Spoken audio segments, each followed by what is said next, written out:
And our third speaker this morning is Daniel Barber, who is an assistant professor of architecture at the University of Pennsylvania.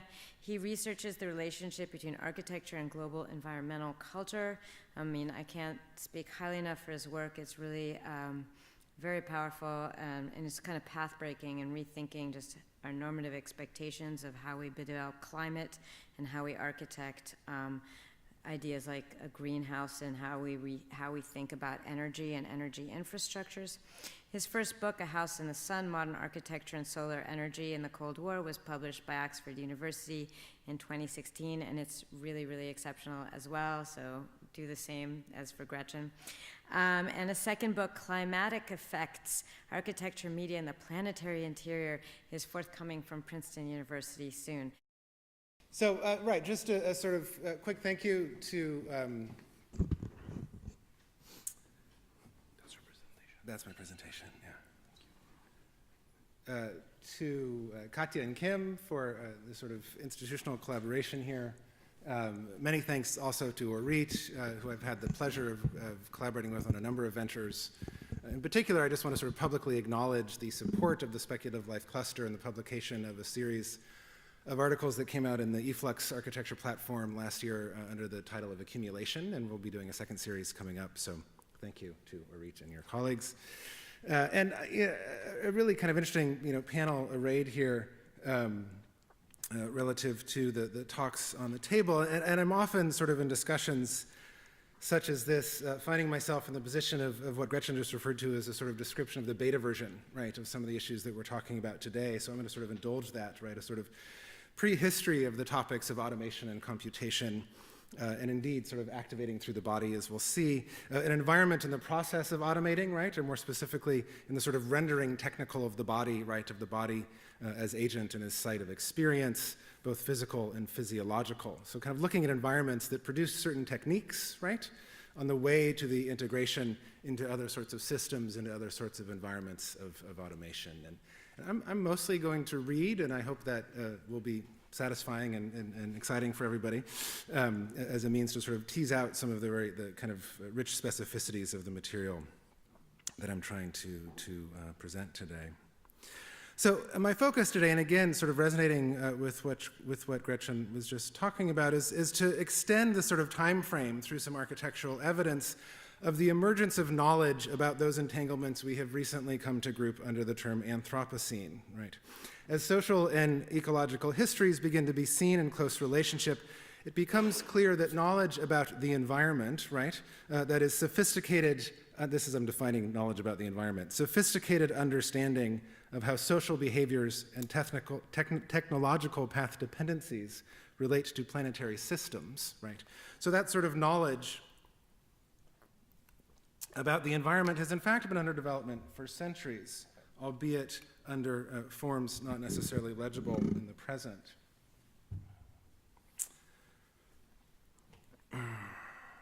And so here in this image, at least sort of at the scale of decades, in this drawing from the 1950s, a very schematic diagram, one of the earlier ones, of the concept of the ecosystem, showing, as we can see, if I can do this, right, man as manipulator, right, you've got the arrow.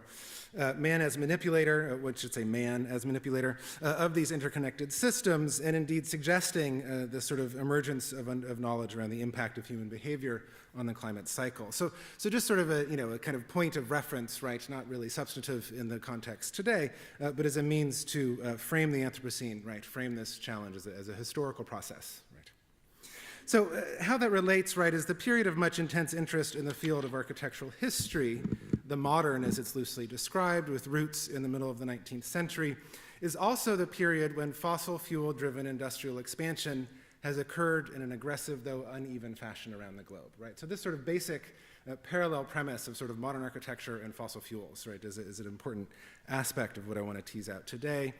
The Seagram Building, designed by Mies van der Rohe, and in this building we have to say Mies van der Rohe and others, is in this sense emblematic for us this afternoon as a sort of stand-in, right, for a narrow perspective of architecture and its socio-ecologic relationships.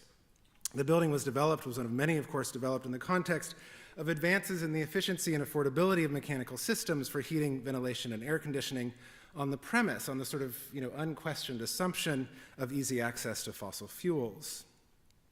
It's not only the case that buildings themselves, skyscrapers that began on this precise model of a sealed curtain wall with a fully conditioned interior, that these sorts of buildings began to spread around the globe, right? That also they were influential on architects and their clients, right? So the history of architecture, though concerned with, and specifically relative to this building, in fact, with formal and technological systems, with relationships to urban fabric, structure and details, even the means by which buildings such as this produced a very specific type of mediated subject, right? Within that sort of field of knowledge, almost no attention has been paid to the relationship to fossil fuels.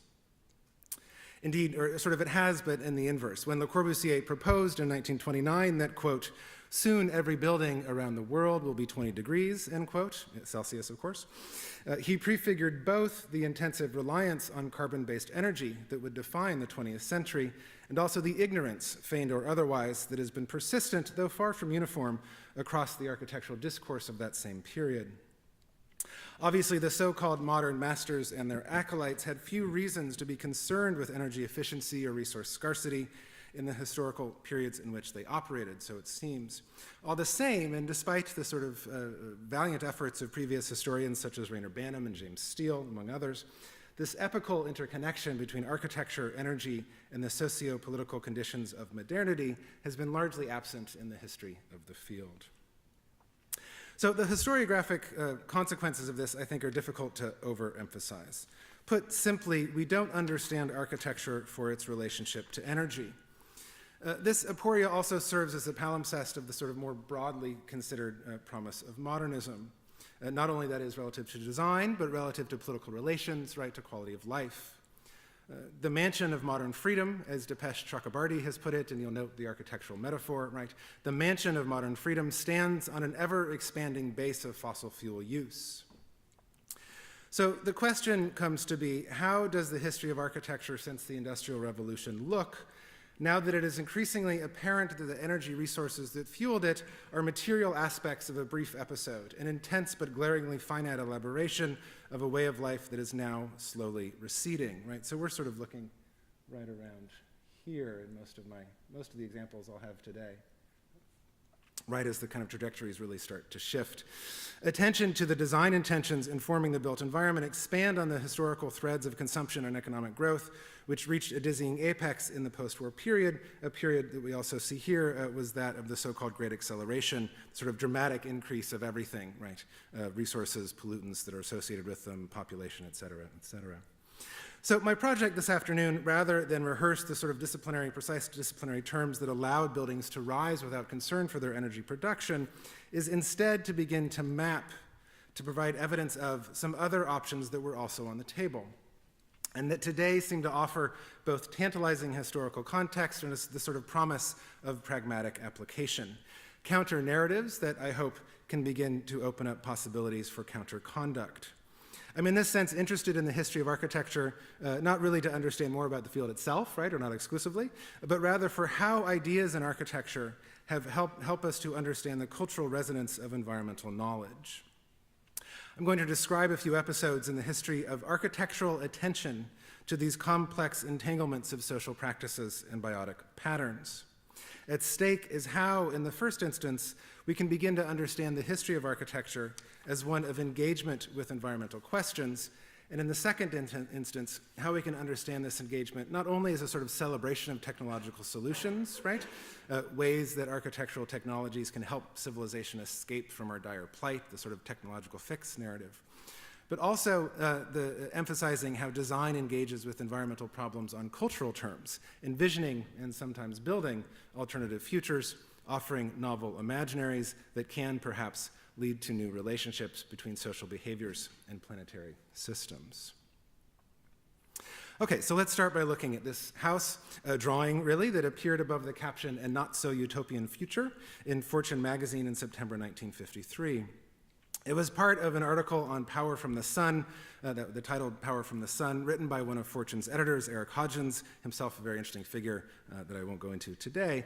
It's a simple compact house on an indistinct suburban lot, right? Presumably intended for a small family. Large windows are oriented towards the south. We see the nice little south arrow there to help us out. An extended eave is keyed to shade the sun, at least in some aspects of its seasonal and daily path across the sky.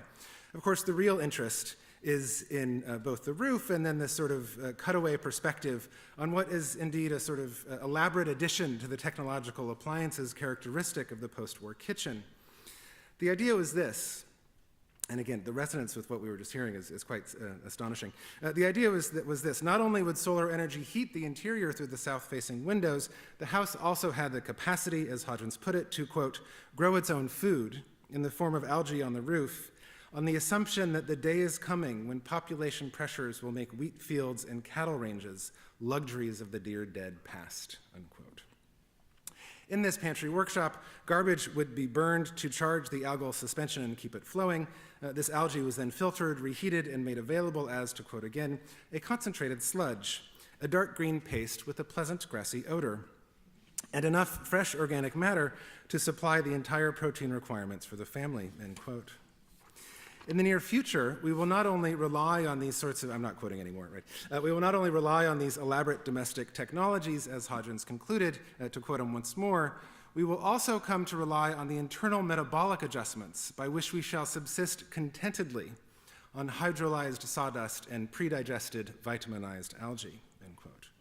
And the key word in that final quote, I think, is contentedly, right? Not only are humans sort of changing the natural world, right, becoming geologic agents, but those changes in turn, it seems, adjust physiology and psychology such that, it was proposed here, we could not only survive, but also enjoy life in this future of stark austerity. So one imagines a sort of connoisseurship of algae, sort of algal sludge in various forms.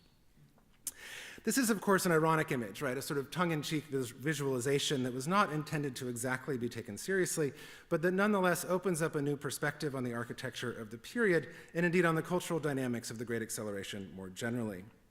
It helps us to see that economic expansion emerged in response to anxieties about energy and its relationship to ways of life, with buildings sort of caught, or at least active, in the middle. Hodgins offered a sophisticated analysis, we see another version here, in this accompanying image of the complex dynamics of solar energy and the processes and patterns it induced. He decried not only the disappearance of cattle ranges, but also what he referred to as the strange socio-industrial lethargy that inexplicably stood in the way of more effective technological engagement with solar radiation. The years immediately following World War II hummed with this sort of subtle panic about future energy supply, especially in the US.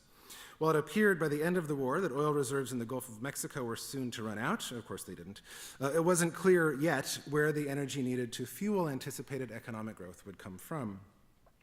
We can see, for example, in this map drawn for the Chicago Tribune in 1948, that public knowledge about the state of petroleum reserves was woefully inadequate. The bar that's rising here in the Middle East, right, should kind of go up for a few more floors, right, instead of be sort of stunted where it is.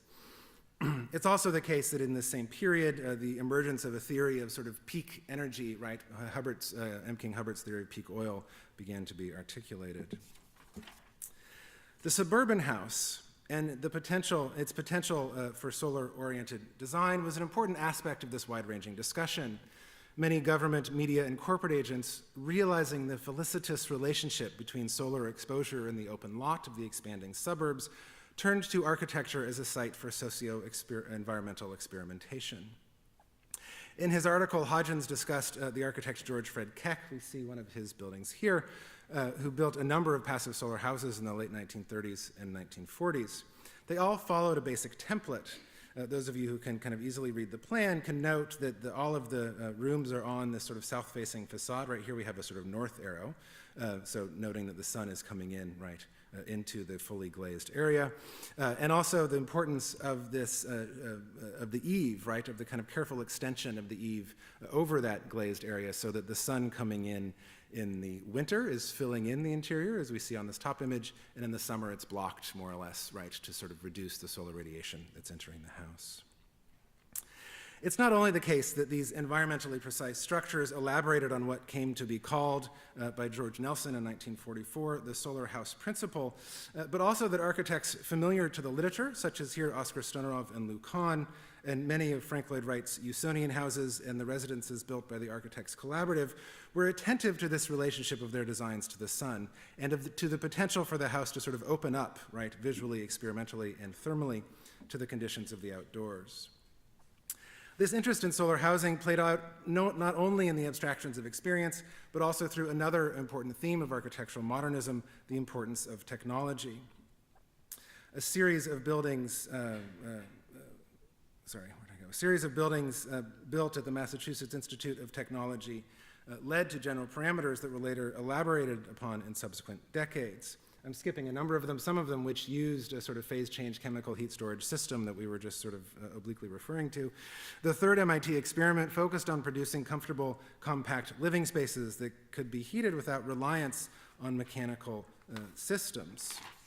And this one involved a water heating solar panel that drew radiation from the sun, stored it in this insulated tank, which you can see in this little image here, and then later distributed it through radiant heating coils. The system worked relatively well, and this young family was kept warm all winter. Little Toby, his parents cooed, didn't even get the sniffles. So perhaps our sort of first real evidence of an interior articulated through environmental means is a space for a sort of new kind of inhabitation, right? By the 1950s, in the context of a range of discussions at MIT focused on integrating architecture and technology, right? So not just about solar and energy. I'm thinking of the workshops of Buckminster Fuller, of Karl Koch's project on the industrialized house, of the Bemis Foundation's research on prefabricated housing, a lot of questions about automation and systematization of the building industry. In that context, the architecture department ran a number of studios focused on sectional treatments for solar house design and the production of models and prototypes, leading to this idealized section, which significantly indicates little concern for familiar house plans, right? So this really the premise of experimentation, which is to say the capacity for the house to encounter environmental imperatives, in this case absorption of solar energy, was more important, at least diagrammatically, than its capacity to reiterate familiar patterns of living, even in the sort of broad context of modernist experimentation. And just to sort of keep us in check here, right, I just want to note that, this sort of trope of the man coming home to, in this case, somewhat gender ambiguous figure, resting at home. I mean, this sort of model of gender dynamics nonetheless persisted, right? We see this as a sort of persistent trope of modernism here, the sort of flying in on the helicopter, right, to the woman hanging her clothes. And then this image, which Dolores Hayden describes as an image of the post-war family planned for divorce, and you can sort of see that in their faces, right? Again, sort of making sure we understand, I'm talking about some sort of possible cultural transformations, but within, in fact, a very limited context in this broader picture. Okay, so numerous other examples of solar house design emerged from a 1955 World Symposium on Applied Solar Energy, which also saw the elaboration of solar ovens, solar stoves, solar water desalination units, and many other technologies. And we see, again, one sort of happy version here. The Association for Applied Solar Energy, which was formed in the wake of this symposium, then held a competition in 1958 for a solar-heated residence, and we see a few examples on the right. However, by this time, petroleum, as we all know, right, was flowing freely into the United States. As one writer put it in this context, the suburban solar house was, quote, overwhelmed by the flood of oil, end quote, coming from the Middle East. Attention turned to the role of solar energy in the economic development of the Global South, broadly considered. Conferences, expositions, and other events sponsored by international NGOs and US agencies brought researchers together not only to share experimental results, but also to advocate for more regionally inflected and socially focused approaches to energy systems. I've elsewhere elaborated on the empirical connections between the World Symposium we just saw, a 1961 meeting on alternative sources of energy, and a number of other events that were part of the development of this UN NGO approach to environmental management, arguably reaching fruition in the formation of the UN Environment Program in 1972. The ambition of these projects was not only to explore new technologies, but also to gather collectives, right, and to focus research on how the socio-biotic dynamic between humans and the world we live in, right, could be refined and sort of rendered specific in these different contexts. The point here again is that these experiments in architectural and environmental knowledge were not simply a means to expand on technological possibilities, but rather intended to transform these socio-biotic relations, right? Not only to use less fuel, but to begin to explore how we could live contentedly, if not exactly on hydrolyzed sawdust, at least on different environmental terms, according to a different set of regionally specific opportunities afforded by both geophysical and geopolitical conditions. And so this guy is kind of my hero, right? Sort of glumly contemplating the possibility of a future in Phoenix, in fact, without oil. Okay, So the allegory of the not-so-utopian house and the design and technological methods that surround it suggests that architecture was intimately related to, a constituent part of, ongoing industrial transformations to the geophysical conditions of the planet.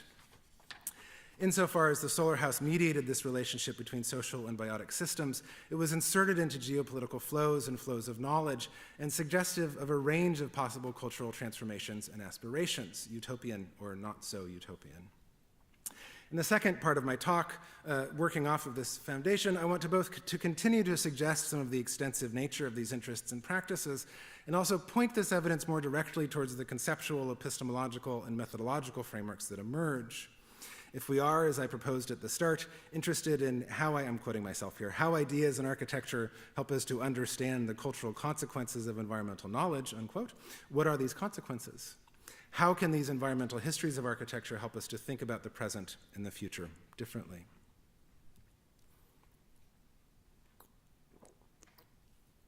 Implicit here is a disruptive historical method, which is to say, one that sees in historical narratives and cultural analyses the potential to reconfigure contemporary habits and patterns.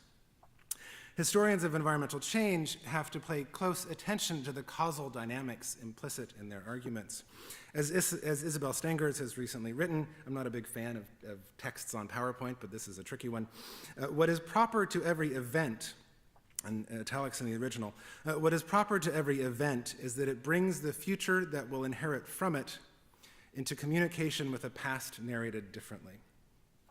The histories that I'm presenting, the broader project that I'm framing, reconsiders the terms by which we consider a given architectural phenomenon to be seen as an event, a building, a drawing, an idea, in order to narrate the past differently, drawing out threads that have been concealed so as to communicate with, pose trajectories for, an as yet undetermined future.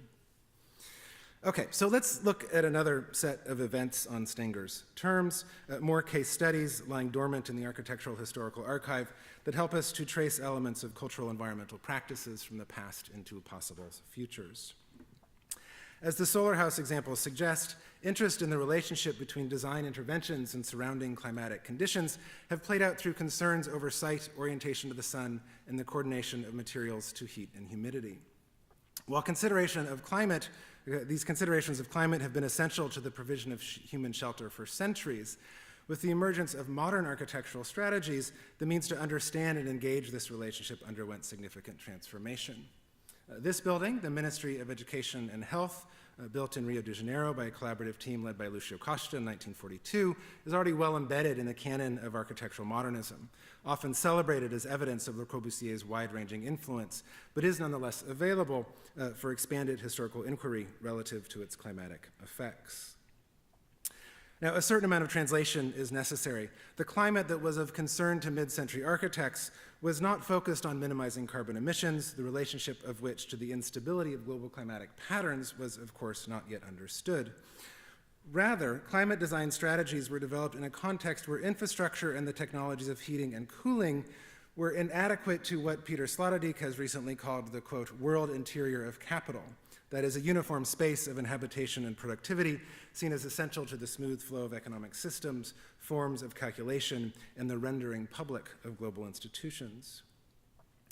The climate experiments of the 1940s and 50s are significant as a sort of hinge between the regional building styles that managed climate through a myriad of so-called vernacular techniques and the modernization of these same aims. The regulation of the built interior, then first through design means, and later, as we all know, through mechanical systems reliant on fossil fuels, automated environments that have since come to be seen as a necessary aspect of so-called global civilization. In Brazil in the 1940s and 50s, modern architecture sought to produce a space for the global flow of capital in transition without adequate infrastructure and as part of a broader biopolitical project of recalculating the relationship between human systems, government means of population management and economic optimization, and expanded knowledge of climate. So it was a sort of liminal moment, again, a sort of historical event in Stengers' sense, in which other sorts of futures could have, and potentially still can, draw themselves into communication with these differently narrated pasts. Okay, so much like the solar house principle, design methods for adapting a building to its climatic surround were the subject of intensive research. The focus was primarily on the design of the facade as a dynamic system, a mediating membrane that used design means, right, as opposed to mechanical systems, to keep the interior cool in the summer. So the facade was the medium, right, the means through which architecture reflected and generated desire.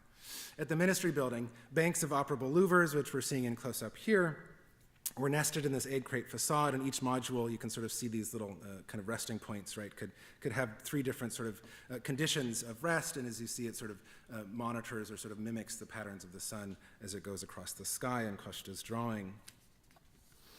We can also see that the cranks and the adjustable hinge in disrepair when I took these photographs in 2015 that implicated the body and the movement of the Louvre module, a sort of physio-architectural climatic system that I'll be returning to in a moment.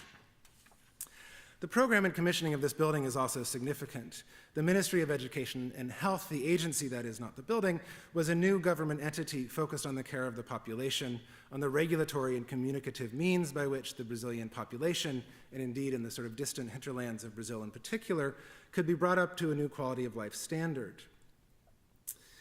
In other words, placed in this sort of maintenance of the population and the sort of conditions of the facade, placed this broad relationship of the body politic into a symbolic orientation. This was all developing in the context of the so-called democratic authoritarianism, a phrase a bit too familiar in the US today, of the Getulio Vargas administration, a sort of potent historical fact that again opens up important contextual frameworks. Architecture, modern architecture in particular, and especially those design and technological methods focused on managing the relationship between interior and exterior, can be implicated in a wide range of post-colonial and internal colonizing governmental and corporate strategies. So another possible monument of mid-century climatic design yet to be fully integrated into the literature, but part of my project, in fact, at the CCA workshop that's starting tomorrow, is the headquarters for the British Petroleum in Lagos, designed by Fry Drew Lasner and Partners in 1960, a building sort of bubbling with tantalizing historical contradictions, right? It was one of the first air-conditioned buildings in Lagos, though, as you see, still reliant on a shading system to sort of reduce the size of that mechanical system, right? A sort of hybrid system, a sort of hybrid approach, if you will, to the world interior of capital. It becomes difficult, and rightly so, from our historical vantage, not to see this careful shading system as a means to reduce local reliance on oil so that the corporation it housed could more effectively exploit those resources for export, to the detriment of the local ecosystem, the population, and nascent Nigerian democracy. And as I'm sure many of you know, the Niger Delta that was BP's sort of field of extraction here, since becoming emblematic of the so-called resource curse. Shading calculations were also essential to the US Embassy projects in Africa, the Middle East, and South Asia, where screens were seen to render the interior more comfortable while simultaneously suggesting accommodation to motifs and ornamentation systems of the regions in which they were built. A sort of architecture of imperial diplomacy, a space for geopolitical espionage that further amplifies the notion of the facade as a site for both cultural and climatic mediation. So I'm not quite kind of conspiracy theorizing here, right? But I am admittedly, without adequate context, kind of overemphasizing the extent to which innovations in modern architecture were entangled with these complex transitions of regimes of governmental power and global managerial imperatives, as the exhilaration of the early post-war period slowly dissolved into the early traces of neoliberalism. These buildings can be seen as representative of the expansion of the shaded facade as an essential aspect of the globalization of the international style. The UNESCO building in particular, shown here, built in Paris in the late 50s, brings to mind Barry Bergdahl's recent suggestion in the catalog to his exhibition on Latin American architecture 2 years ago at New York's MoMA, that mid-century innovations in the architecture of Brazil, quote, are not belated reflections of examples set in Europe, but previsions of a modernization to come. End quote. A causal inversion, a potent disruption as well to the sort of center-periphery model, the center-periphery model that lies at the foundation of much architectural history. So just much too briefly, there's another context for the Ministry Building in Rio, right? A range of projects designed for processes of modernization. The firm of Emi Gilberto, three brothers, became experts in carefully shaded buildings for such modernizing programs. And just to sort of work through some of their material quite quickly, their first project we see on the left here was for the Brazilian Press Association in 1936, indeed the first modern building to be completed in the Distrito Federal, the capital district of downtown Rio, which was some 3 decades from moving to Brasilia. Building was completed following a competition from the Vargas government, and according to an interest in managing relationships between the media and his administration. Their second project, also through competition, is the Santos Dumont Airport, now the regional airport, then the kind of first international airport in the area, which opened in 1938, and they simultaneously received the commission for the headquarters of the Brazilian Reinsurance Institute, completed right across the street from the airport in 1942. So I'm kind of, again, sort of making too much of this kind of conflagration of programmatic projects that one imagines that you can sort of land at the airport and literally cross the street and enter into the reinsurance building and sort of secure your investments as organizations such as Caterpillar would do as they moved into Brazil to sort of facilitate modernization processes there. So part of what I'm focused on is how the socioeconomic activities of the interior required, or at least suggested, a precise approach to the exterior, right? So these sort of programmatic transformations required a new facade, a means of drawing the population into a specific modernity. And I'm just going to spend a minute looking at how this building, the reinsurance building, operated. We're looking here at the north sun-facing facade. On the left, the left is the north sun-facing facade, and you can see it has banks of fixed shading louvers alternating with these circulation spaces that are sort of framed in glass brick. These shading areas consisted of an interior layer that was 2/3 glazing. You can see that in this section, right? There's 2/3 glazing, and then these sort of, what I like to think of as file systems as thermal buffers, right? To sort of redeployment of the insurance industry according to its proliferation of files. You can also see in section that we have a sort of heat deflecting surface, a light reflecting surface into the interior, as well as going back to the image here, the capacity to sort of ventilate, right? These heat absorption spaces to sort of keep the facade a little bit cooler. So again, the sort of question of these technologies, ventilation systems that are dynamic and operable and engaging the body in various forms.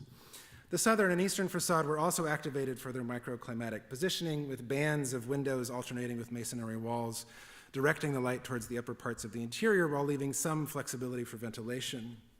Milton Roberto played this out in a series of diagrams, arguing for the building's modernity as a result of quote, scientific computing done with data from the National Institute of Technology, end quote. So again, a sort of integration in this very simplistic form of sort of scientific knowledge and climatically monitored interiors.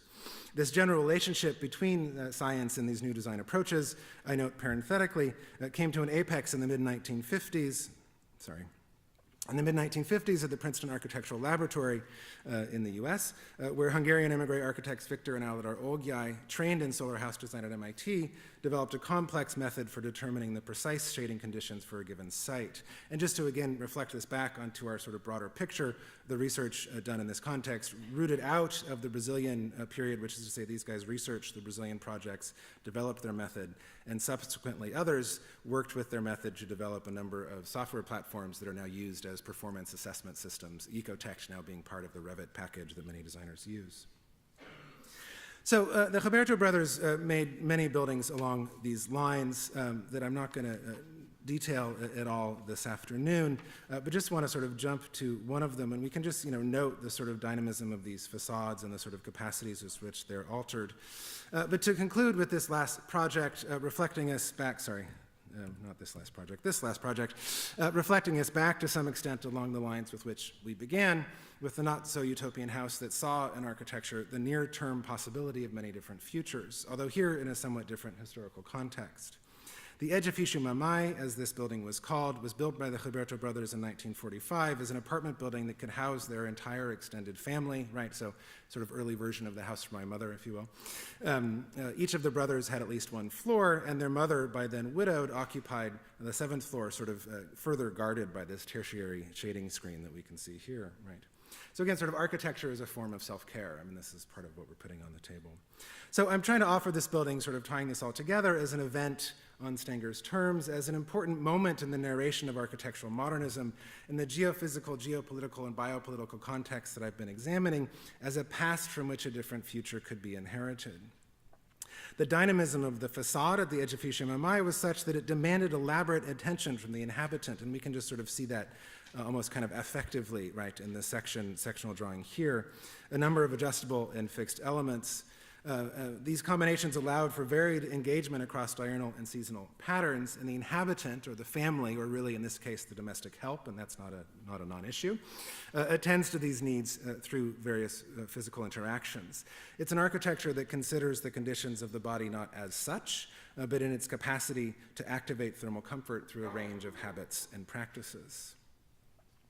So in this way, and I kind of skipped the more precise discussion of this building, but you can sort of get some of the general sense of the sort of before and after, right, that we're looking at here with this shaded, sort of manipulable facade with these capacity to open up these shades, and then the sort of pockmarked air-conditioned version on the right. So I want to end with the consequence that I hope sort of justifies this elaboration of these case studies as not just archival objects, but again events that sort of inflect our understanding of the past, and as previsions, again, of a modernity to come.